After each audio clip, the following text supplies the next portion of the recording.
Matt, as you mentioned just now, congratulates on 47th place on the Clutch top 100 this year, 2023. Thank you. Um, top 100 best professional service companies worldwide.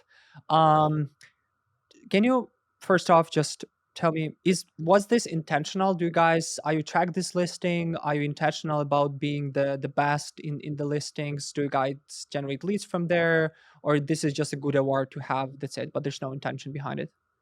Well, so it's not like it was our goal to be on the list, but we were quite active in the Clutch. It is a source of our customers since we have excellent reviews there for many, many years. And some of our great customers came to us saying, hey, we've seen what you've done for others through Clutch, and we believe in it because it's an external source of reviews, and we also want to use your skills. So it is an important place for us to show our reputation.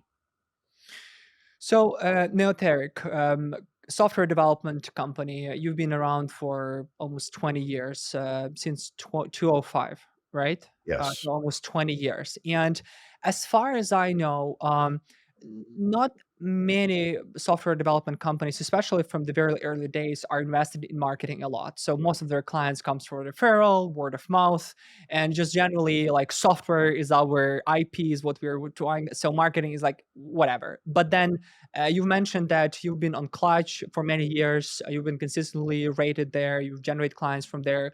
So can you tell me what is the role of these client reviews and generally marketing in your company's operation, and how this evolved over time? So it's like, have you always been marketing cautious and conscious, or this is something that you as CEO ended up doing lately, or this is your company DNA all the time?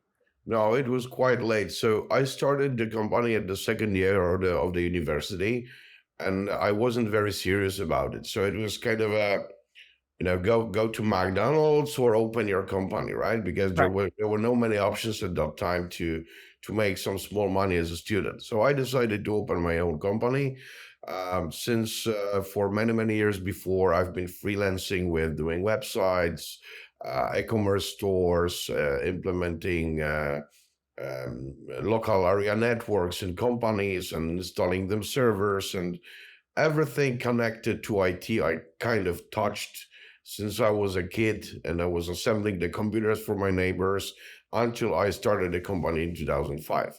And I'm saying I wasn't very serious about it because it was the reason for it was to have this, students funny money, and I would get on a bigger contract before the end of the students year, finish it in June, and then not do anything until my cash is burned out somewhere in the fall, after partying through whole holidays. So it wasn't really serious, and I continued it through my university time, doing many different things, like including construction business, like fitting out classrooms for my university, fitting out office spaces for some companies, even later fitting out bank departments in different places, and I lost a lot of money on it. So one lesson learned from that time was definitely do not start doing things you know nothing about. Um, so that was one thing. So it was a bit of a chaos Mm. until, let's say, 2012, Oh wow. when Okay. I hired first software engineer permanently. So until then, I would go on a bigger contract, find something to do, and then work with freelancers, relying a lot on my own skills, because by education and experience, I used to be a software engineer. I used to be a business analyst, a project manager. So I had all of the skills in different areas that were needed to build a product, and I was overseeing it. So working with freelancers, we were delivering good product, and this is how it went. But in 2012, I said, hey, this is what I want to do for life, and I want to get serious about it. So I hired the first person permanently, and we started working on a bigger project, because at that time in Poland, a lot of companies that went to the EU funds to get Right. innovation grants, and they were able to spend much more than they would be able without it on IT. Mhm. So digitalization of document flow was one of the big topics in Poland at that time, just to move from paper to paperless. Right. And we've been doing a lot of this kind of projects for Polish companies that were subsidized by EU. And as it continued throughout 2013, 14, 15, I decided that this is not feasible. Meaning, if someone gives you uh, 70, 60, 80% of the budget that you need to invest, you are not looking at this investment in the same way as if you're doing it from your own money. Right. And those compromises, they seem attractive for you as a vendor because maybe your customer will not be that picky. Maybe they will have more compassion for you making a Right. mistake, but it doesn't build your competitive advantage in the real market. And I wanted to build a real company, a company that is not based on some grants that sometimes they give them, sometimes they don't. So I decided I want to have an agency, firstly, an agency, not a product. Secondly, I want to have a global company. So I want to have customers all over the world. And my dream market was the US. So in 2015, I decided, okay, so since the next year, 2016, we're becoming global company. We will have customers from the US, and this will be our business. And I even made, some important decisions to do that. So the new website, we started a blog. So to this day, I remember one thing that let us do it. So we had the content for the first, I don't know, maybe 4, 6 weeks before we started publishing. And it was a lifesaver because consistency probably is, but definitely was the key in that time. And and that was a big change when we started to reach out, and I started spending nights reading Sujan Patel and optimize the blog and everything else I could about content marketing, so we could start pushing some content out. And it was a time when Quora was becoming famous. Yeah. So we focused on Quora a bit. I remember both me, myself, and our marketing manager. We were one of the most read people on Quora. Claudia had more than 2 million views on her posts, Oh, nice. and it was the source of some first customers that really came through our marketing activities. So, Right. to be honest, the real marketing for us, the marketing for what we're doing today, started in 2016. So 11 years after I started the company.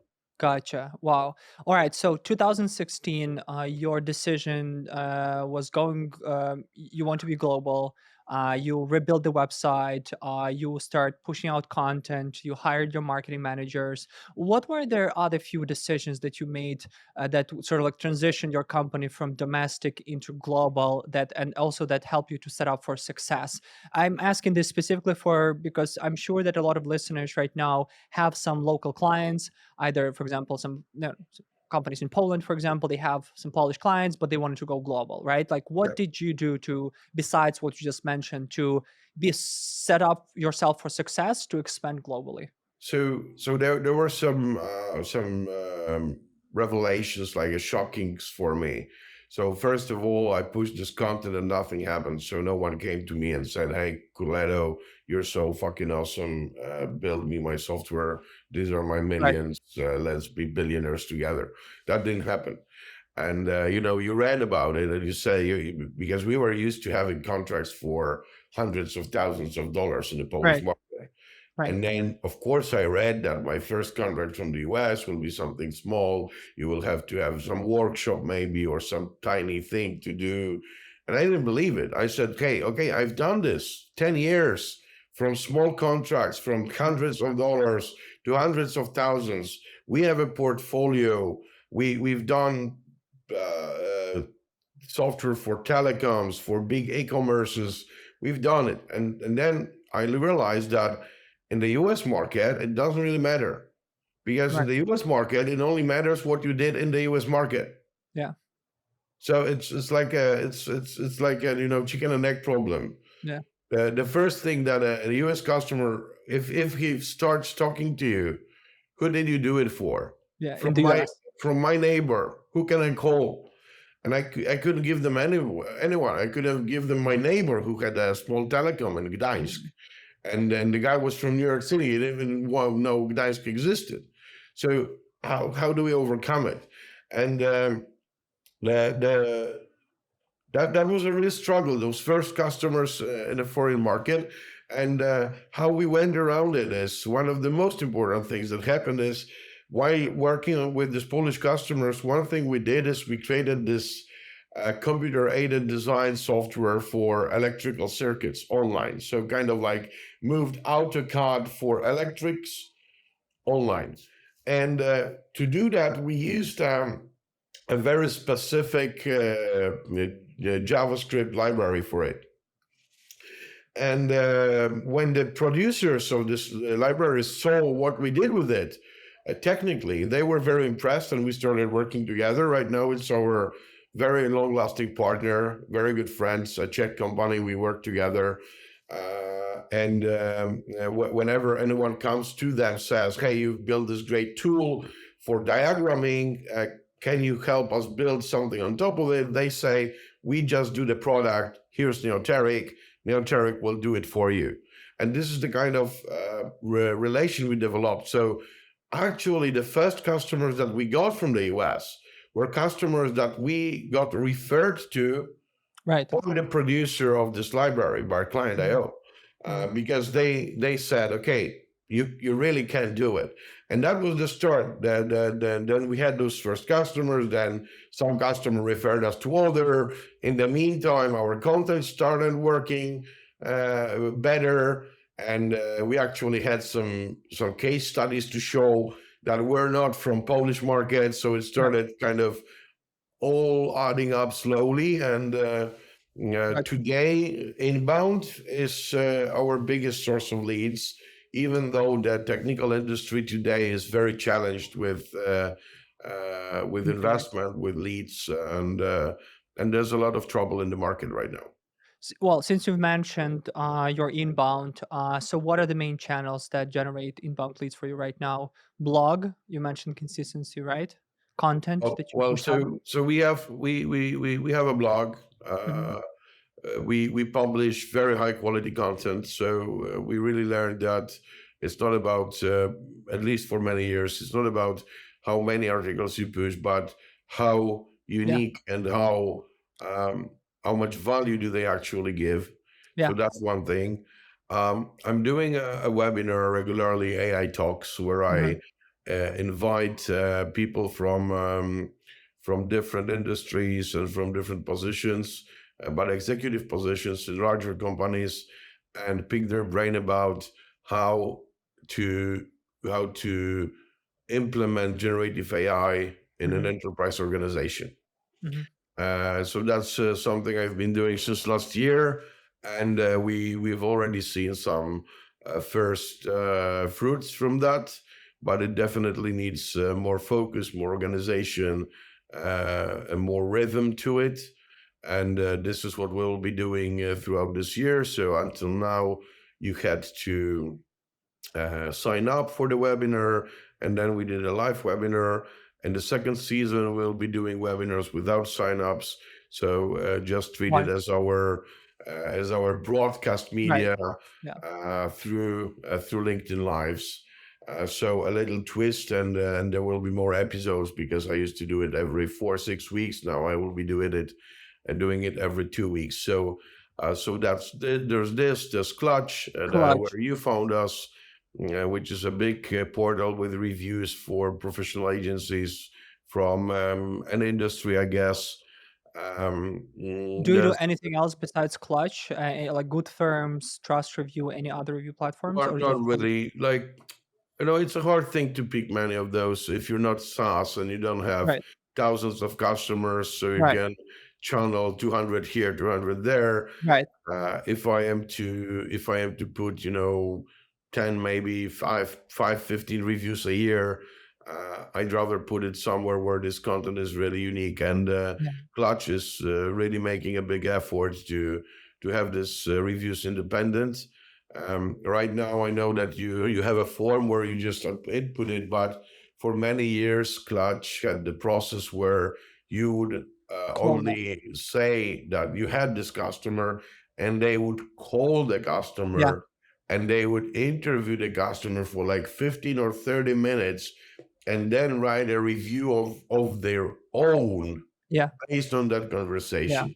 So Yeah. right now, it's much easier to Yeah. get a good review because you just You get can a link submit and it. someone has to accept it. So I'm not sure how it goes with their regulations, but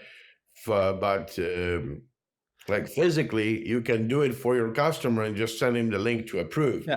It was impossible to do it a few years ago. So Yeah. you really had to nail it Yeah. in delivery so that your customer, when picked about problems, still said things that ended up with an external reviewer saying it's a 5-star Yeah. review.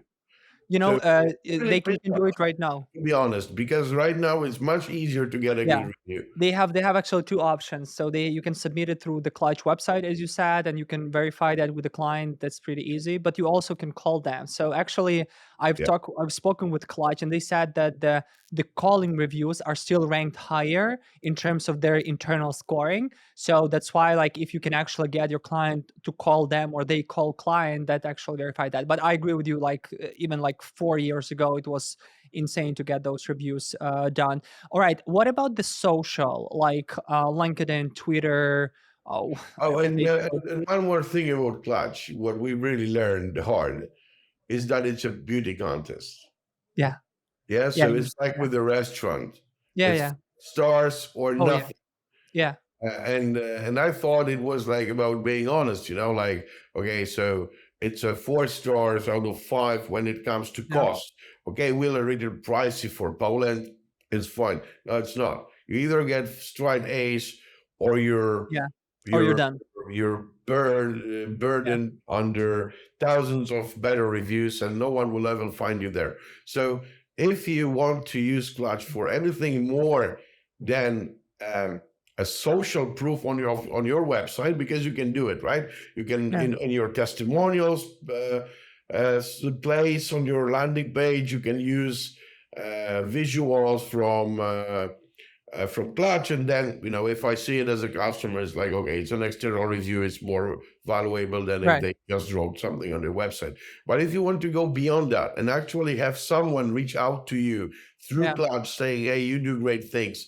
I want something too," yeah, you need to be top of the top, yeah, and it's a really hard thing predicting anything from that because for years we've been in their top quadrant, top three, top mm, five AI agencies globally, and it has never translated to the number of leads that we would expect from that high position ever. So you always have to experiment with those platforms and see what really comes to you. Also, how do you present your website to someone who goes from Clutch? It probably should be different than what you yeah, show up to someone that just types your name yeah, or that comes from a Google ad. yeah, So consider that in the process of your conversion cycle from the interest to the customer. If they go through Clutch to your website, something should be connected there yeah. on the matter of your the way that you communicate. Yeah, we've done dedicated landing pages where you like click on the Clutch and say welcome from Clutch, and then there's like form cases, calculator. That's it. You like remove all the unnecessary information to sort of like just say here's the form, let's talk, right? I actually done a webinar about like Balkan's experience with Clutch because we've been number one in our category worldwide for like years, and we're currently number, I think like this year we're like number 9 like across all the companies, and we've have hundreds of leads every month, but we've spent something like $15,000 a month on Clutch Yeah, just being featured and ranked and so on and so forth. But I agree with you that it's a very nice definition as a beauty context, because that's actually it. Like the more like like the makeup, like the dress, like how you can put yourself, then like, you can yeah. generate more. Can you I'm curious. So I understand from the marketing standpoint. What about from the unique selling proposition? So you've been domestic, working in Poland. You decided to go global. Did your unique value proposition, your unique selling proposition, changed, or did you adapt to the global market more? Change it somehow, added something, or it's been the same and it is. You look at this at the same as you looked before. So I have a problem with USP and UVP in general Mhm. because it's very very much put on a pedestal by Right. marketers to have USP, to have Yeah. UVP. But then I had Mercedes, I had Audi, I had BMW, and I had Porsche, and I had Lexus. Okay. Not much difference. They don't have USP. Then you don't have UVP. And I really would change my bank account statement with any of those brands. So it's not always about having something unique. Sometimes it's about being able to deliver good quality service Mhm. for what it's worth. Mhm. And not finding this uniqueness Mhm. that's easily seen on the market is okay, because if you go around the world and you go to the food court, what is the unique selling point of McDonald's there versus Burger King, Right. Yeah, right? there's not many, yeah. So in professional service business, Mhm. it's often that you don't have this uniqueness. I often have workshops or events where I'm a keynote speaker, and I ask this question to the audience when I speak with entrepreneurs. What is unique about you, your Mhm. company? What is different about you to your competition? And I ask them to write three things. Two out of those three things, 80% of them have the same innovation and quality. Two out of three unique things Mhm. about 200 entrepreneurs, 160 of them say the same two words. Mhm. What does it tell you? There's no uniqueness. Right. So I believe that in such a dense market where you have so similar offerings, it's about fitting and aligning uh, uh, across from your values through your messaging to the way you deliver. It's about finding the right partner for you, right? It's Right. like it's a bit like dating, right? Is this You are theoretically fitting anyone in right. the world, right? You're into women or you're into men, and then you have half of the population more or less Yeah. that fits you. But in fact, you don't fit with all of them, Mhm. and it's not that you are very unique. If you travel around the world, there are people with similar thoughts to you living on the other side of the globe. So you're not that much unique. So Yeah. it's about chemistry. It's about luck also. It's about alignment. I believe Yeah. that more Is than this uniqueness itself. Is it another definition of branding and brand? So it's like, does it go Uh, down to brand? I love Because branding. you mentioned like BMW, Lexus, Yeah. Mercedes, like they all associate them with brands. So it's like if I'm BMW, I like speed, I like technology. I don't like think that it's gonna be a reliable car per se. I Yeah, just know that but then Audi has Quattro and it drives all over BMW. That's true. That's true. I like what you're saying about the, I think it's a certain like a conundrum where like you hire a new marketing manager and you've done that over the years and Yeah, they and all come then in you and want to start with ideal customer yeah, profile, with value proposition. Yeah. value proposition, Yeah.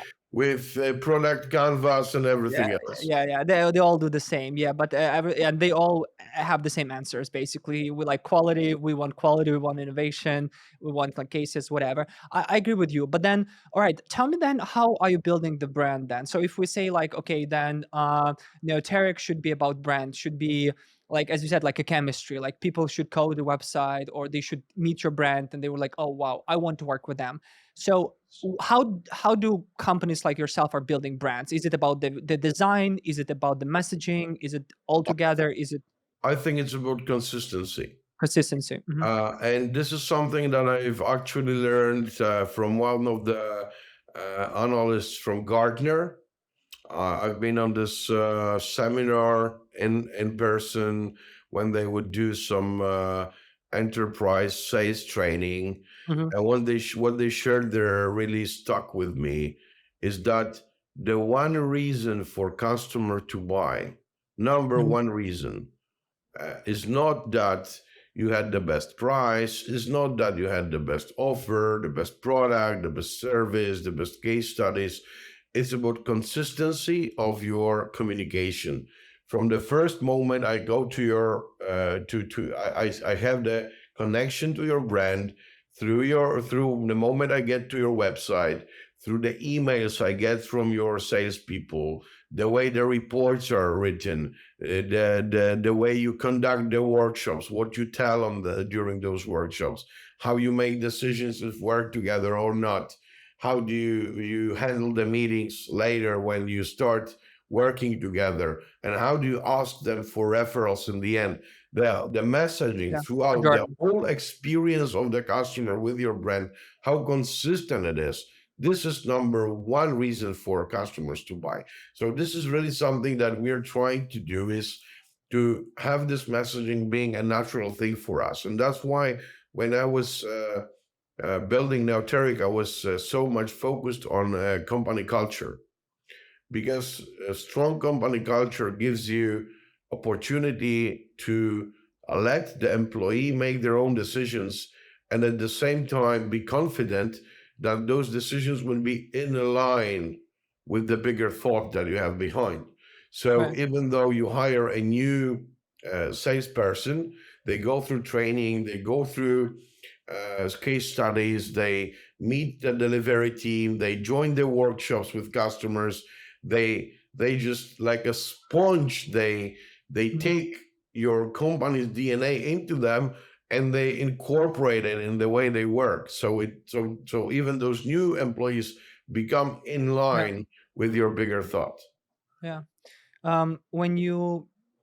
When you talk about the consistency in the buyer's journey and consistently into sort of like in relation to the company and to the services, who, is this the like is CEO the person responsible for implementing this consistency, or it's a marketing, or it's everyone's like when you think and reflect on who was the person implementing this, like was it you who delegated, was it you who were like operationally doing that?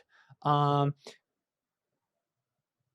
if you were to think of department or function in the business or the role, um is there someone that needs to be So assigned for this?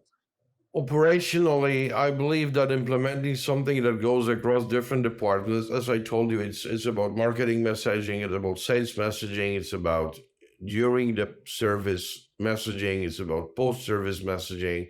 So it goes across every department. And if you have something like that, my advice is the best way to implement it is to have a cross-functional team, a team where you have representatives from different departments that work together on it. And we to manage this kind of initiatives, we used OKRs, objectives and key results, Yes. Yeah. as a way to handle those cross departments initiatives. And Nice.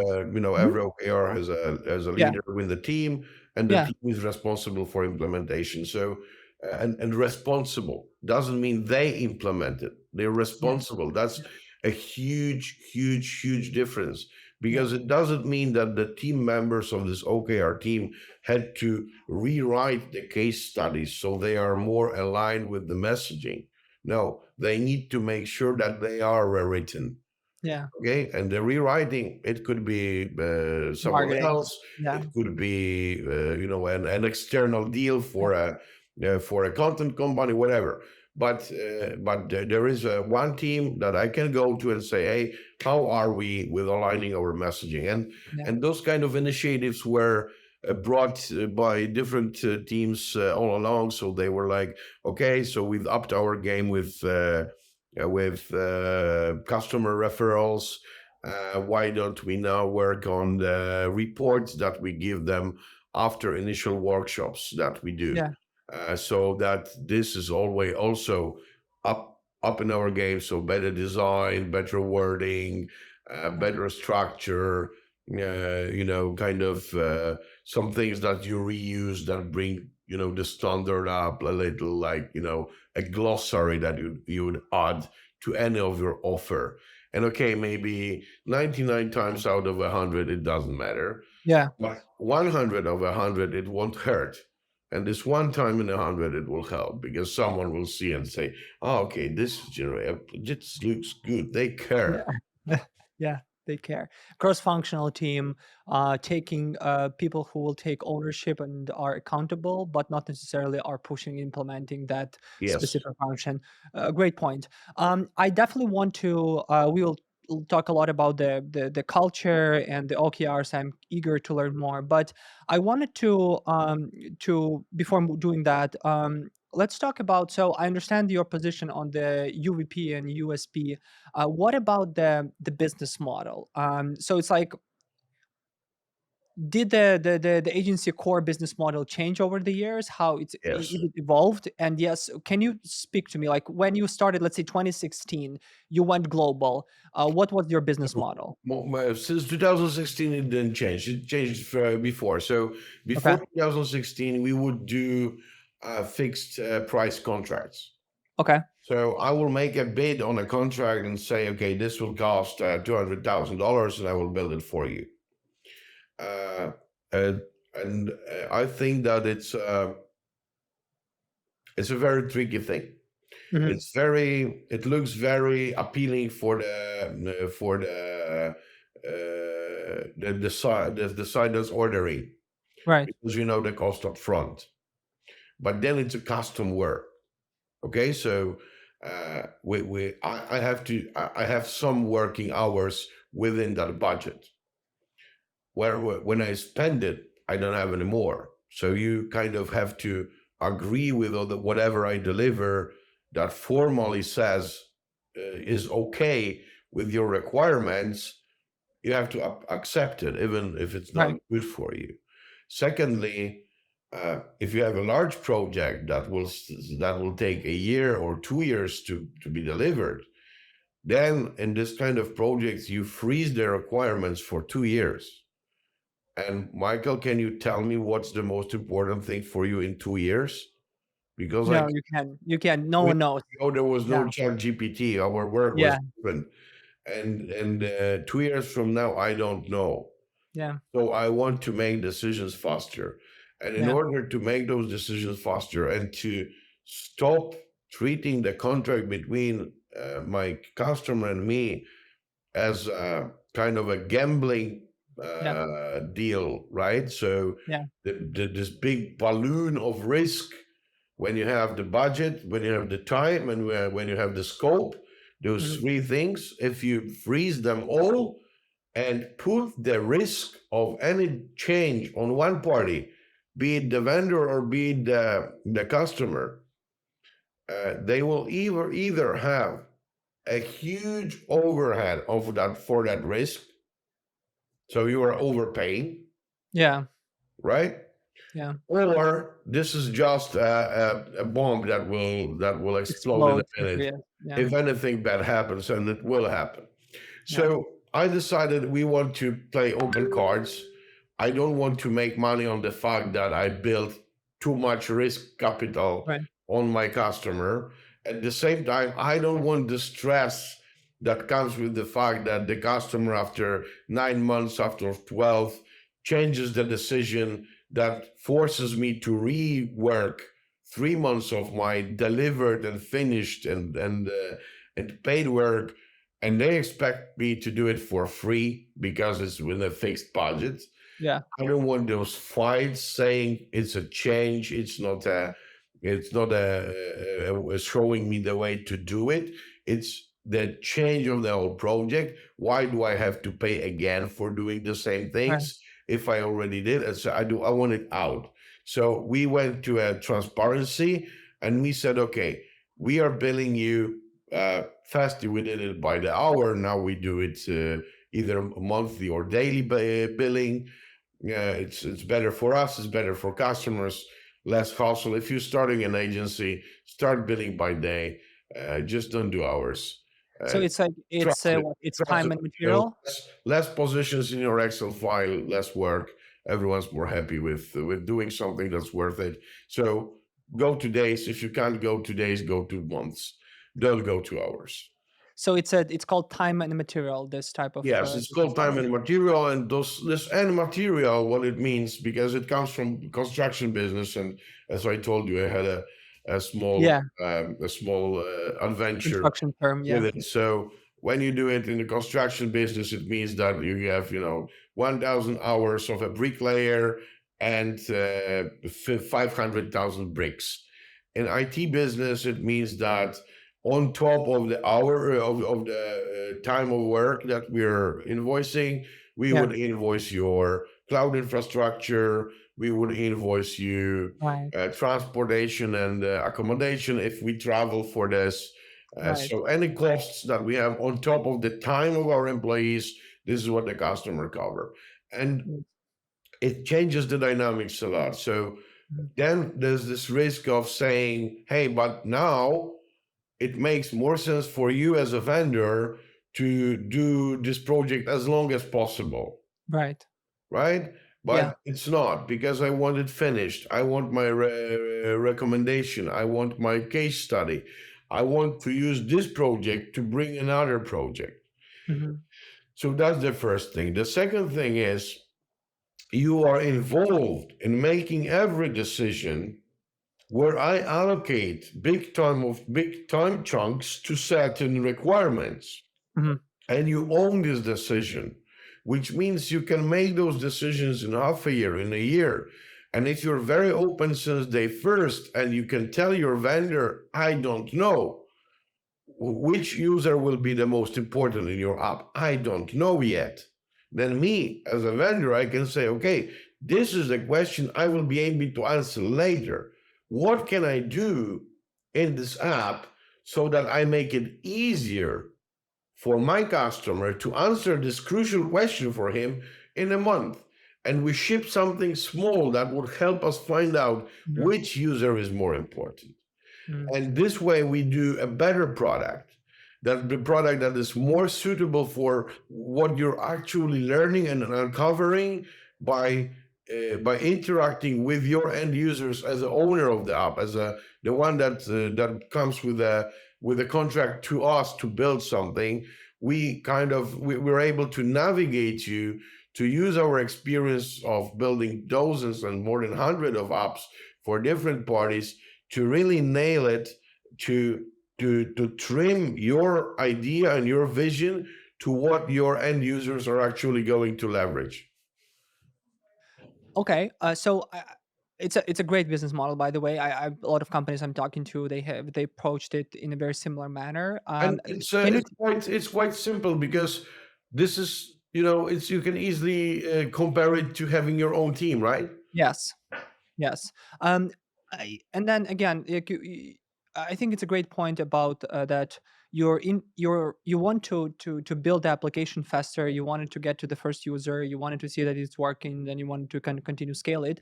Now, I've seen on your side that you work with enterprises. So I Yes. understand like how this business model can work with startups or with because like it's MVP, first version of the product, second version of the product, we ship, etc. But how enterprises think about this? How like do you estimate something beforehand? Do they budget that? So what's the difference between this business model for the smaller or smaller companies or startups, and then how it translate to the enterprises, and what is the difference? Timeline is different. Mhm. So signing up a deal with a startup can be as short as 24 hours. If a friend of mine calls me saying, "Hey, I just need two AI engineers starting tomorrow. Do you have them?" Right, And with the corporate customer, it can take you 3 months to have NDA signed, right. and then From the sales 3 months standpoint, to yeah. get the RFI. And then the person who was responsible for finding out this project is changing the job, and the new person is coming, and they don't know anything, and they need 3 months to get back to speed. And then the technology changes because the CTO changed, and you are Yeah, 1 year into discussions, and you haven't billed $1. You've already spent 100 hours working yeah. on this account, and there's still nothing. But at the same time, when you start doing it, and even if Mhm, you do this small MVP thing, mhm. they evaluated and then they budgeted for the next year. So after years of working with enterprises, the first contact is terrible. But after years of working with enterprises, it's much better because non-startup has ever came to me in October and said, "Hey, let's make some plans for next year." And my enterprise customers, They they're do that. coming to me on October saying, "Okay, guys, uh, we continue through next year. So here's a contract for $500,000 for the next year, and we're happy. Bye, done." Uh, 10-minute conversation, 10 times bigger deal. No worries with papers. Like everything goes smoothly now because you're suddenly on their vendor Yeah, list, and their pool casing knows everything, and they've already did this international transfer in the bank. And believe me, in the US, it's a big thing making an international transfer. yeah. I think it's like in Poland everywhere.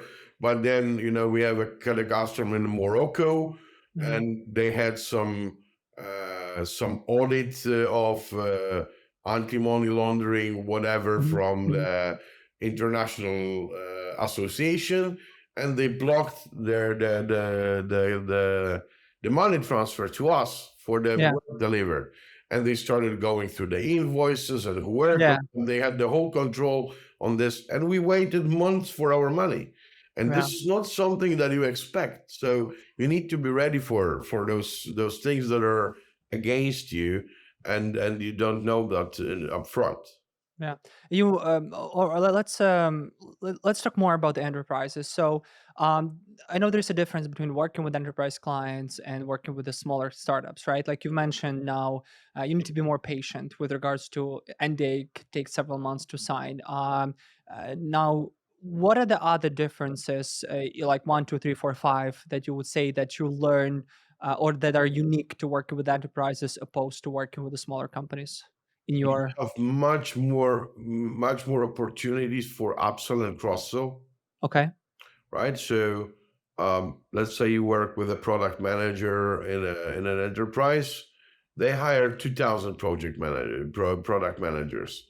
If one of them is spending $50,000 on your agency work, then probably out of those 2,000, 20 or 50 or Yeah, $500 are doing that too. So the easiest thing for you to upsell is to say, "Hey, right. John, Mari on your LinkedIn is your friend, same position. You're in Berlin, she's in Munich. Can you introduce me? Because maybe in Munich they need that too." So that's something you don't get in a startup, right? Then it's harder for you to get referrals outside of the account, because for some reason I have this feeling. I don't have the data to back it up, but I think that it's more often that a startup founder would recommend you to a different Absolutely. startup founder than Absolutely. a project manager from enterprise A recommends you to project manager in enterprise B. Although that happens as well. But Mhm. third thing, that's something, and it happens in both times. But again, from my perspective, more often in enterprises, is that the person that you're dealing with on your customer side is changing the job and is saying, okay, so I've been in Boeing, now I'm in Yeah. Airbus, and I still need the development. So now you're having the same person, but a new customer, sometimes a competition. So it's not always that you can close a deal on it, but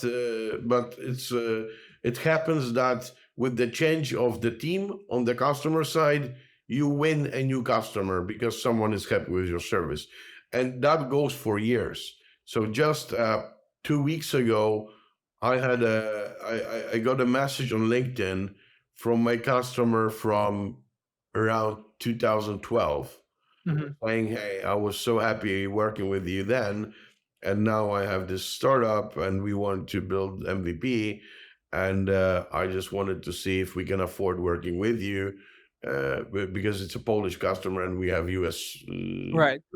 target, which Yeah. which is also on a different cost level from this. The simplest thing, an engineer that speaks only Polish is cheaper than an engineer that speaks perfect English, right? Yeah. Just to understand why I cannot Mhm. offer the same price as my competitors in Yeah. Polish market. So he's like, Although okay, I know you're more expensive because you work with the US, but since I was so happy 12 years ago, I still want to see if we can work together. So it stays with you for years. mm, Reputation. yeah. But comment about the prices, although I live in Warsaw right now, so prices in Really? Warsaw are very high. So it's like you like I think one more year, and like if you work in Polish startup or a company in the US or in Poland, can be the same basically price wise. So question about Uh, the the I mean, no, no, no. no, no. Come on, like a decent apartment. You have a family. Um, Yes, but I mean, like in terms of the apartments, so it's like a decent apartment in the U.S. In let's say Chicago, gonna cost you 2 grand. So and here, like for 8,000 zloty, you're gonna not find a 3 bedroom house, whatever, like you can do in Chicago or something. So like cost of real estate, obviously in Warsaw is higher than across the United States. Cost of renting is higher in terms of like whatever. Yeah, Really? yeah, yeah, yeah, yeah. Maybe I'm biased because I'm always flying to either to Silicon Valley or to New York. Yeah, it's different. Like New York and Silicon Valley, this is I, like I, completely. But if yeah, you go to North Carolina, South I, Carolina, I, Colorado, I live in a very city center in Gdańsk, yeah, yeah, I uh, imagine. Yeah, and yeah, having the same apartment and in New York yeah. would be like 5,000, 6,000 Oh, dollars. absolutely. Yeah, of Way course. Like New way York. more than double of Yeah, what I pay absolutely. here. Yeah, Way more yeah, than that's double. true. That's true. Plus, So in the US, you pay much more taxes, right? Like in Poland, it's still like from taxes there you wise is go. And smaller. But I agree and with you you. get much less for your dollar from what the state is offering you, right? So I pay similar taxes to my U.S. friends, and then I have education, I have Yes, that's true. 100%. I think like in the US, for the same money, right? yes, yes. I think in the US, obviously, the price are more elevated just because you need to pay for a lot of mortgages and a lot of credit lines, a lot of those things that you don't usually do in Poland. So you kind of taking more cash on the hands that you can spend and whatever. But that's not the point. I wanted to talk more about the enterprises from the transition standpoint, like because you currently service both startups and the enterprises. Why Yeah. didn't you go just for the enterprise and just focusing on that up market and still do some business with like building some apps for smaller companies? To be honest, we have not yet learned to expand within an account fast and big enough. Mm, What I mean is, I've been working with some of the enterprises, like huge enterprises, years ago, and I've grown the account from 100K to half a million or a million a mhm, year. But I didn't yet prove myself that I can take an account and grow it over 3 years from 50K to 2 million, 5 million, and that I can do it repetitively. mhm. So I would have big holes in the business if I was waiting for Yes, enterprise with payments to and sorry. scale. In the meantime, I need some contracts to focus on. First thing. Second thing is that often working with startups, not always, but sometimes working with startups is more exciting because the decision making process is much faster. Mhm, The risk acceptance is much faster. So, for instance, a startup will train a model with data that they are not maybe 100% sure of compliance. Not that they know that there's something wrong, but there's just no proof that everything is perfect. And the startup will go with it and train the data and see if they can make a product out of it. mhm, And then someone will tell it's good, then they follow up, it's bad, they bankrupt. Okay, but they tried to do the best product possible. An enterprise is not okay with bankruptcy because of misusage of data. And then, if they see there's not a proof that this data is okay to be used to train a model, they will say, okay, let's not do the project whatsoever because we're not sure. right.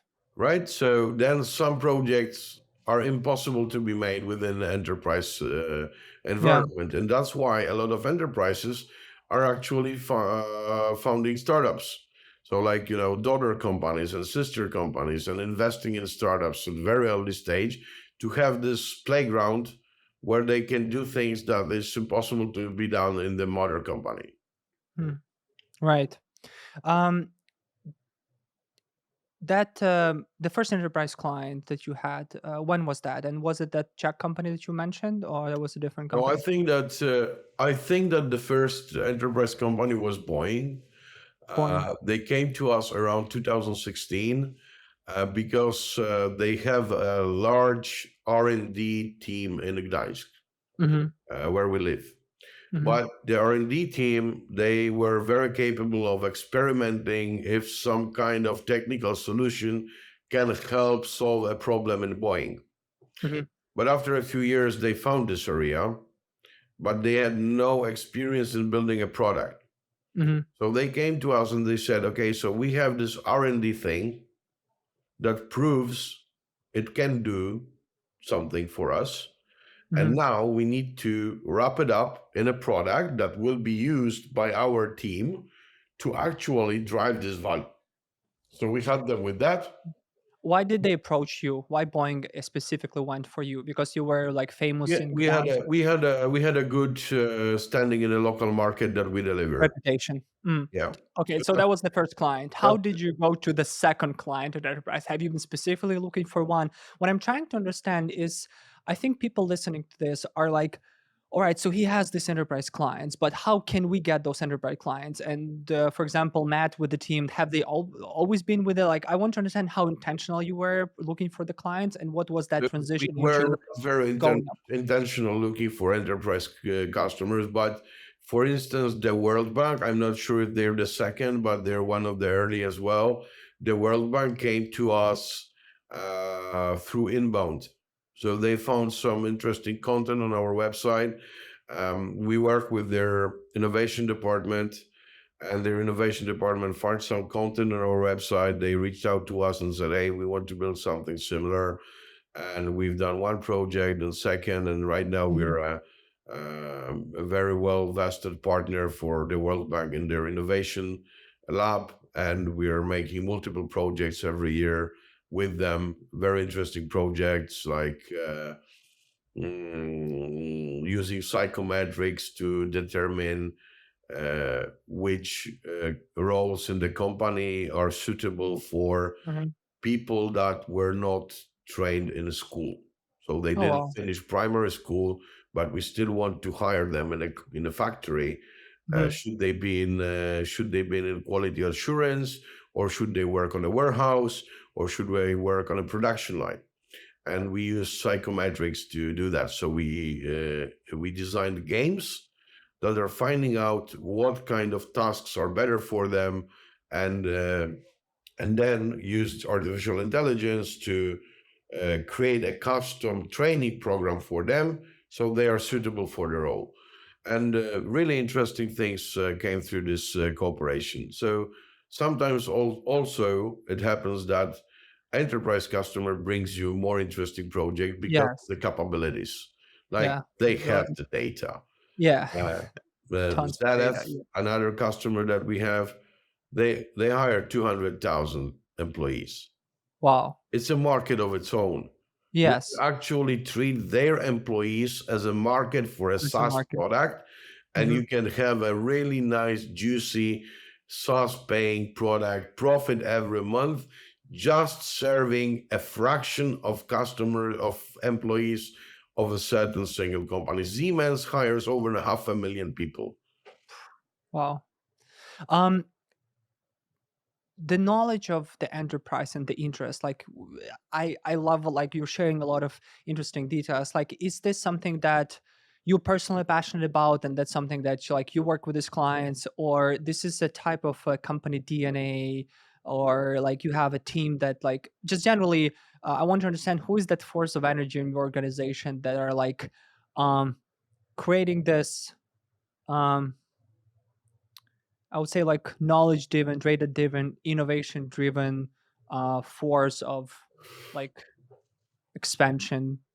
I Um, think that a lot of it can be credited to the way we've built company culture. We've built our culture around freedom and responsibility and the balance between the two. mhm, What I mean by it is, mm, if my COO is responsible for the result of our income at the end of the year, then me as a CEO, I cannot go over my personal budget in the company and say, I'm the CEO, so I decided to buy a new car this year, because that reduces the income. right. I am not responsible for it. So Mhm, I cannot make decisions that impact directly something that I'm not responsible for. At the same time, if you are responsible for the income, let's say, then I have to empower you with making decisions about the costs, for instance. mhm, So then you decide if we stay in this office or we take a smaller one, right? And it right. goes through the whole organization. So Mm, if I give you a task of creating a landing page, for instance, I've created hundreds of landing pages in my life. I can probably make a better landing page than like a web designer or a designer right. that I will hire for it. But if I do that, then firstly, two people are working on one thing. Right. Secondly, I am doing this thing. Yeah. Thirdly, the guy will never learn, right? And Right. fourthly, he is responsible for the results of the landing page, and I call the shots, which Yeah. means that he believes it should be green, and green would give him 100 signups. I Yeah. stand over him and say, do it red. And then he Right. has 70. And he has this excuse. If Right. you let me do it green, I would have had Yeah. 100, right? Yeah. And this is the switch in the leadership that you have. So the big fight of everyone who is on the path from being an expert to being a CEO or a leader of an organization, that you have to stop doing. You have to unlearn. Yeah. Uh, you have to abandon some competences.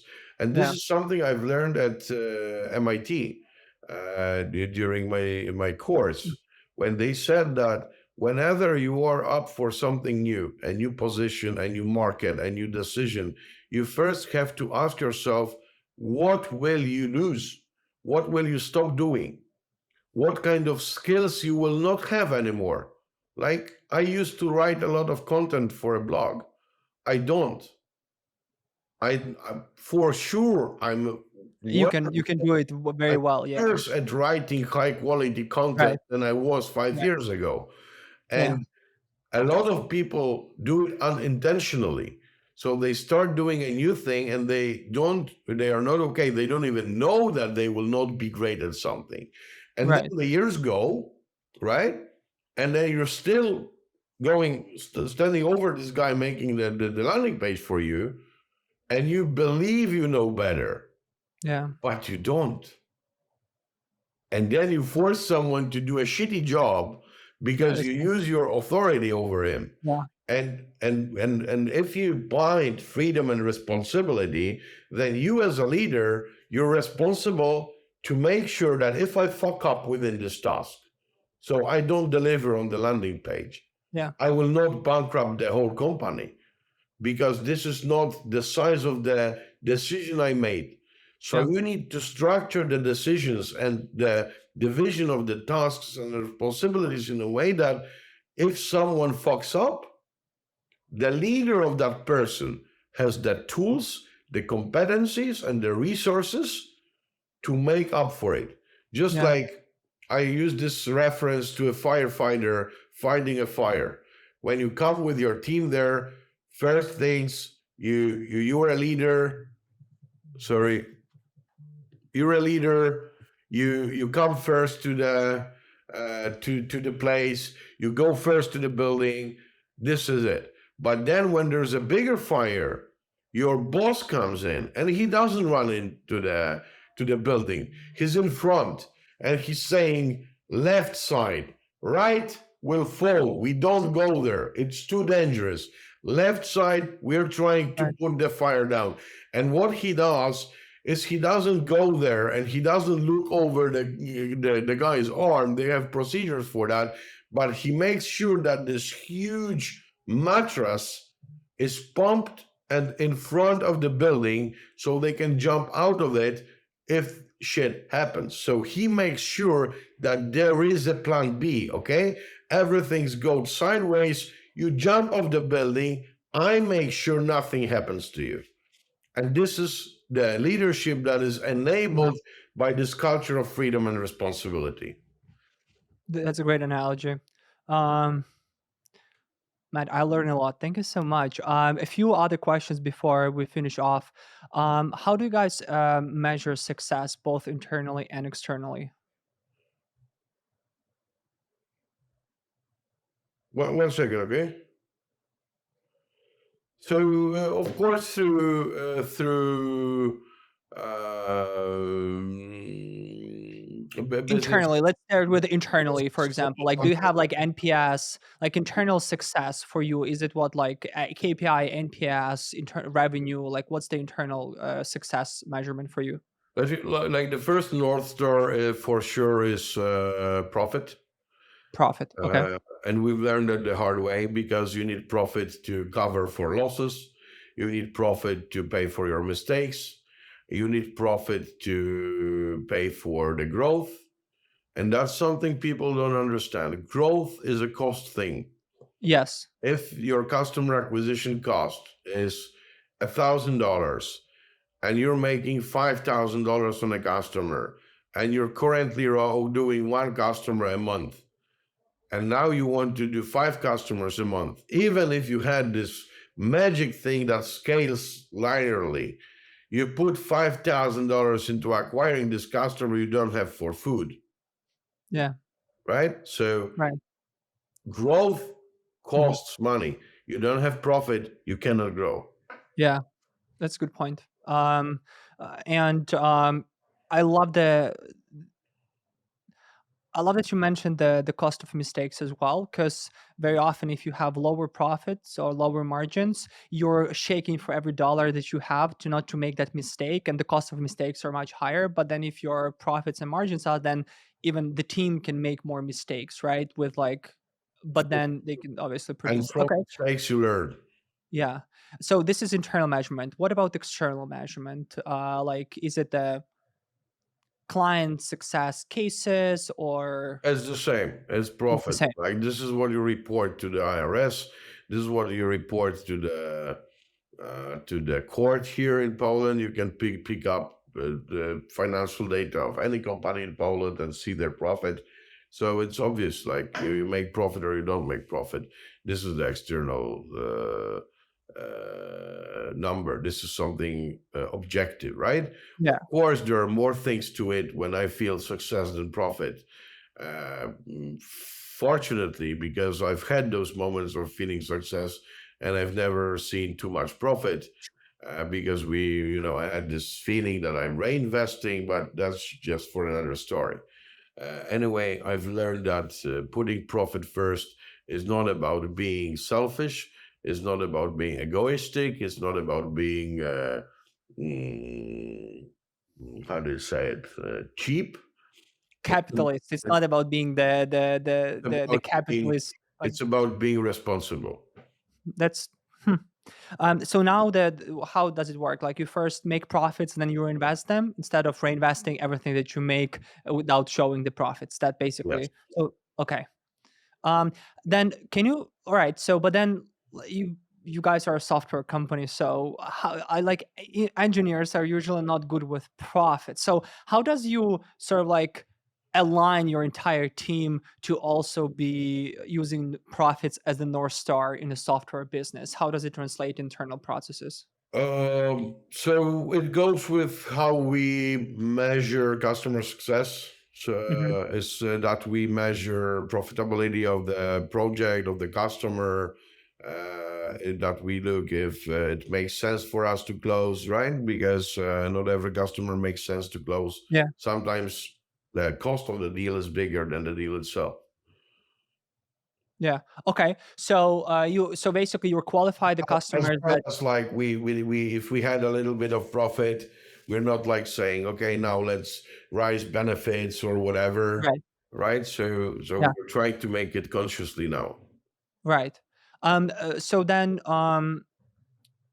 so the so I understand that like you're measuring cost of profits per client. So there's a certain benchmark, right? Like, okay, this is how much money profit we need to make per client for this to make sense, right? If you make, but then you can make more profit. So do you have like a project managers or PMs that are like, hey, if we can generate more value for the customer, generate more profits, then you guys are paid more. Or like, how does the No. entire like KPI system? No, it's not built like that. No, the only team that has any financial rewards for the effectiveness of their job is sales team.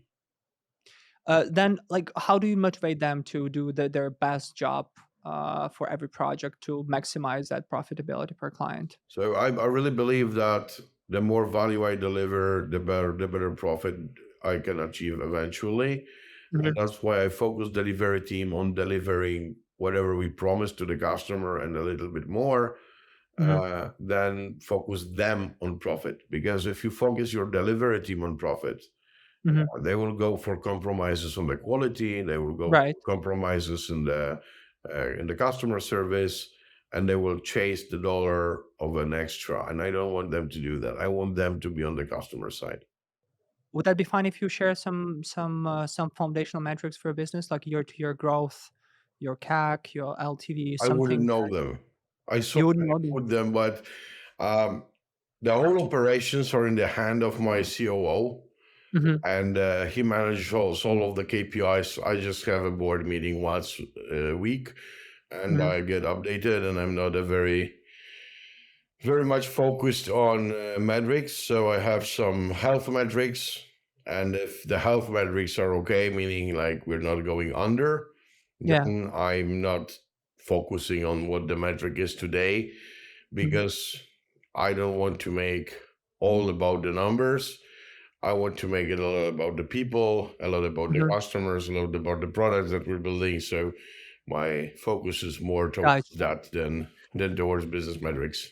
Since you mentioned profitability is main metric, like what's the typical benchmark for businesses like you in terms of profitability per client or per whatever? Is it like I know like people say that 20% is something like a golden standard. Is that the case or it should be more than 20%? 20% on the service. Profit margin. Yeah, profit margin on the client fees, like at the end of the fiscal year How do you make a business out of that? with It's 20%. yeah, like if you look at the healthy business, healthy agency Mhm. business has 15% profit margin profit over the year. So if Right. you finish the deal with the customer, you have only 20% margin on it. You have only Yeah, 5% it doesn't make margin to sense. run the company. Oh, yeah, yeah. I mean, like, on a year basis, like 15% you're saying, right? It's a healthy metric for the 15, service company. 20% income, Okay.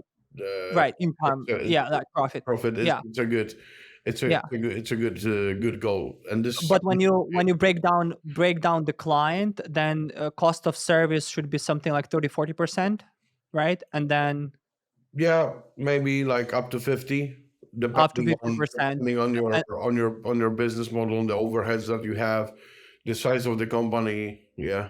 but you include overhead in the 50%, or you then add overhead like HR, whatever, like And on top? overhead. So like the overheads, the costs of the offices, costs of Yeah, your traveling, yeah. the costs of your bookkeeper, Mhm. accountant, I don't know, the formal HR, like all those social security calculations and whatever. All of those things add up to the cost of service, like your board, salaries, Right. etc. Yeah, And then after all of that, you have the profit of the company. right. So up to And fifty then the cost. percent, up to 50% is a direct cost of Mhm, delivering the service. mhm. And then you add on top of that sales and marketing, right? Sales and Like acquisition? marketing and all the costs that I mentioned before. Yeah, Yeah, so it should be up to 50%, all of them, with including sales and marketing, no, no, without just the delivery cost. delivery cost. And then sales and marketing. Percent is very high. Like 30 to 50% should be your delivery cost on your service business. Yeah, and then, indirect cost and acquisition, basically, another, let's say, what, 20-30%, basically, right? With laureate. So it adds up. Like I don't know the specific number of Right. how does it divide into other cost structure elements. Mhm. Gotcha. All right. One last final question, Matt, and that this one is weird, but if your agency was a superhero, which one would it be and why?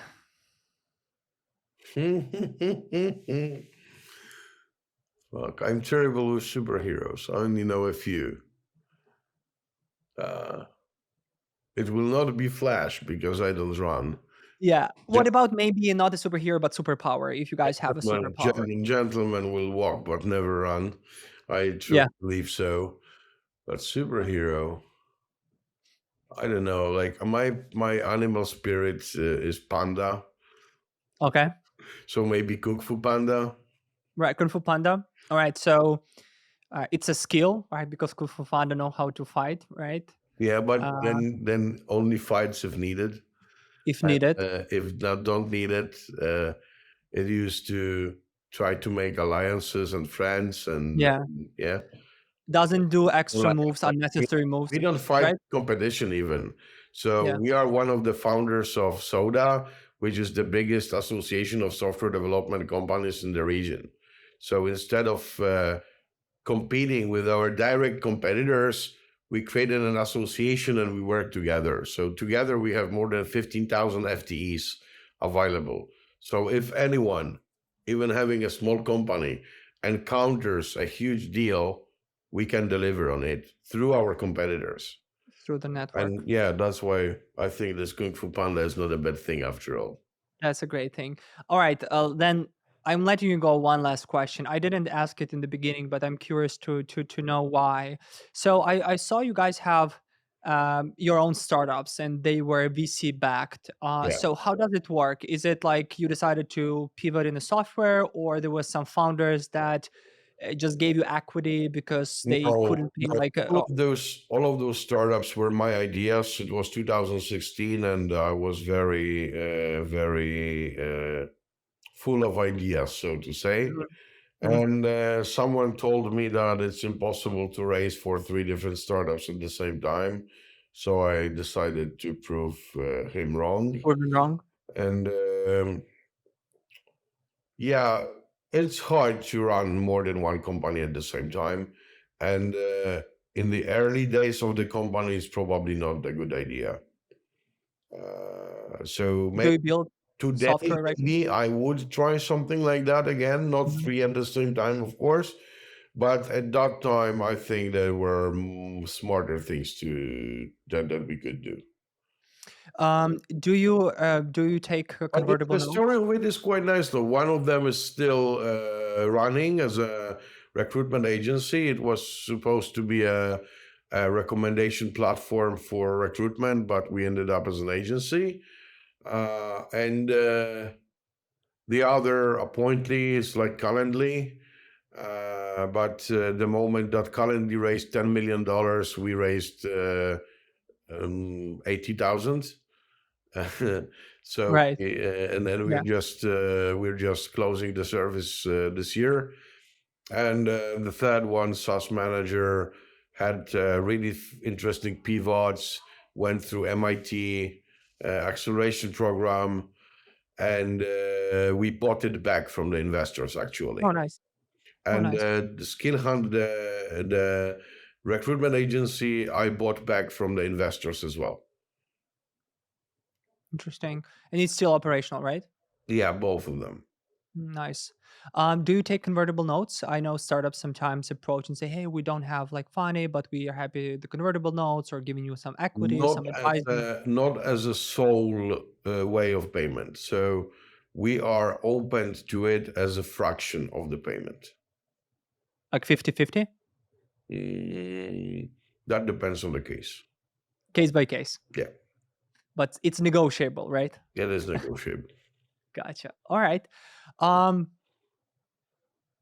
I I would love to have an opportunity to speak more with you. I loved our conversation, and uh, I love your approach. Like it's an approach that people have when they're building a sustainable business, not some growth factory where like you chase some numbers, but eventually you end up with nothing. So I Well, appreciate you my sharing your. dream is to have this company when I retire, and just get a bit of money every month out of it and live out of it. So I don't care if I double in 5 years or if I double in 7 years. I would much rather double in 10 years in a healthy way Yeah, than in 5 years just as a spike. yeah. All right, Matt. Thank you so much for joining me today for this conversation and sharing your journey, sharing your unique approach, and it confirms your rank and your placement and your leadership in the space. So that's great to meet you and great to be able to share Neoteric journey and your journey and learn from you. I appreciate you and I appreciate the time. Thank you, Michael.